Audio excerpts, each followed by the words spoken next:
আপনারা লিখিতভাবে একটা অভিযোগ দিন। আমি দ্রুততম সময়ের মধ্যে একটা গভর্নিং বডির মিটিং ডাকবো, সেটা হয়তো সপ্তাহখানেকের মধ্যে মিটিং ডেকে এটা আপনাদের ওই গভর্নিং বডির মিটিং এও প্রয়োজন আমি আপনাদের কল করতে পারি। স্যার গভর্নিং বডি কি আছে? এইটা একটা গুরুতর অভিযোগ। যদি না থাকে তাহলে অলরেডি আমরা যে লাস্ট মিটিংটা করেছি সেখানে অভিভাবক প্রতিনিধি নেওয়ার একটা রদবদল শুরু হয়েছে।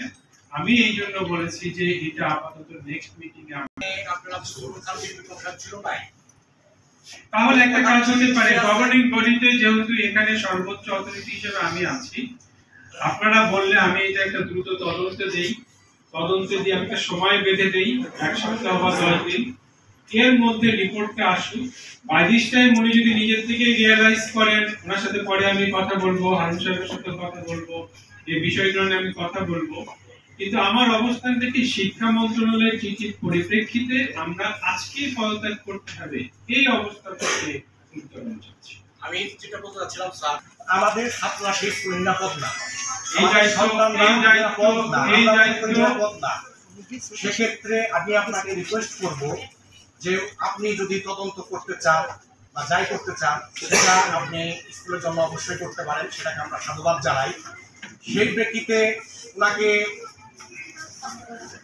আপনি 2 দিন 4 দিন 5 দিন যে সময়টাই নেবেন, ওনাকে স্কুল থেকে সাসপেন্ড করে ওনার পরিবর্তে ভারপ্রাপ্ত একজনকে দায়িত্ব দিয়ে, এবং আমরা জানি অনেক শিক্ষক এর সাথে জড়িত আছে, আমরা চাইবো তাদেরকে বর্তমান ডিউটি থেকে বিরত রাখার জন্য। তা না হইলে অনেক ভালো টিচার আছে যারা আমাদেরকে অনেক ইনফরমেশন দিয়েছে, তাদেরও চাকরি করাটা কষ্ট হয়ে যাবে, আমাদের বাচ্চাদের কষ্ট হয়ে যাবে।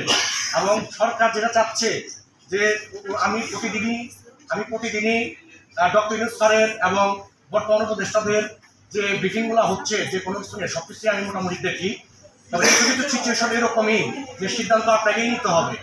এই পদত্বে ওনার তো বয়স নাই, ওনার তো বয়স অনেক হয়ে গেছে, সেই বয়স অনুযায়ী উনি এখন প্রধান শিক্ষক 2 দিন ওনার হিসাবটা বুঝিয়ে উনি 1 সপ্তাহের ছুটি নিন, এর মধ্যে তদন্তটা আমাদের সামনে অনেক টিচার অ্যাসিস্ট করা বাই করে, তাকে সুষ্ঠুভাবে করতে দেওয়া হবে না, তিনি সুষ্ঠুভাবে কাজ করতে পারবেন না, ওনার হাতের কাজগুলো তো বুঝিয়ে দিতে হবে, ওনার হাতের তো হবে না সবাই কি হবে, কিন্তু তিনি বাইরে থেকে পদত্যাগ করেন, তিনি আর ভিতর থেকে পদত্যাগ করতে পারবেন না। ছুটি নিয়ে 1 সপ্তাহের মধ্যে তিনি ছুটি নিয়ে বাইরে থেকে তিনি আপনারা প্রিন্সিপাল মহোদয়কে একটু সাপোর্ট দিন, 1 দিন বা 2 দিন ওনার কাজগুলো গোছাতে। আপনারা যেটা বলছেন যে প্রমাণ সরিয়ে ফেলা, পরে এটার পরে আমরা নেক্সট উইকে গভর্নিং আপনি যদি প্রমাণ চান আমাকে, আপনি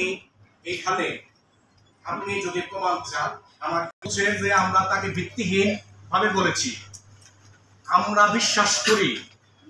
বিশ্বাস করি যে টিচার সুজত, পিয়ন দানেশ, টিচার হচ্ছে জুয়েল, এই তিনজনকে যদি যারা উপস্থিত আছে কোনো সুযোগ না দিয়ে, এবং আরো 2টা দোকানদার আছে ভিকটিম, তাদেরকে নিয়ে যদি আমরা দাঁড়া করায়, আমি প্রমাণ করে দিতে বাধ্য হবো স্যার, প্রমাণ করে দিতে বাধ্য হবো অবশ্যই। এটা আমি তারপর আমি সপ্তাহখানেকের মধ্যে সবকিছু তো নিয়ম আছে, গভর্নিং বডির মিটিং ডেকে এটা যে ডিসিশন গভর্নিং বডির মিটিং বর্তমানে মানে যে পরিস্থিতি স্যার, আপনি ঠিক আছে আপনার কথা আমরা সরি মানলাম স্যার, কিন্তু স্যার আপনি আমাদের পরিবেশটা বোঝার চেষ্টা করেন, আপাতত স্কুল থেকে করেন, যাই করেন আমরা মাথা হইতে না আমি বলি স্যার উনি তাদেরকে আমাদের স্কুলের টিচার এবং ওনারা আমি লীগের ভয় দেখাইতো সবসময় সবাইকে, টিচারদের এবং আচ্ছা আমার বাচ্চাকে প্রাইভেট কলেজে টিচারের কাছে বলছে যে জানে না জানো তারা, এই দুজনকে অন্তত কেস সরাই দাও প্লিজ স্যার। মন্ত্রণালয়ের কি এর বাইরে যাওয়ার সুযোগ আমার আছে? আপনারা আমার এডিসি শিক্ষা সাহেব আছে, ওনার কাছে আপনারা 2 জন টিচারের নাম দেবেন যারা এই হিসাব গোছানোর কাজে হেল্প করবে। একইভাবে নিরপেক্ষ 2 জন টিচারের নাম ওনারা দেবেন, তবে যাদের নামে অবজেকশন দিচ্ছে তাদেরটা দিবেন না, মনিটরিংটা সুবিধা হবে। এই 4 জন টিচার গুছিয়ে নেওয়ার জন্য।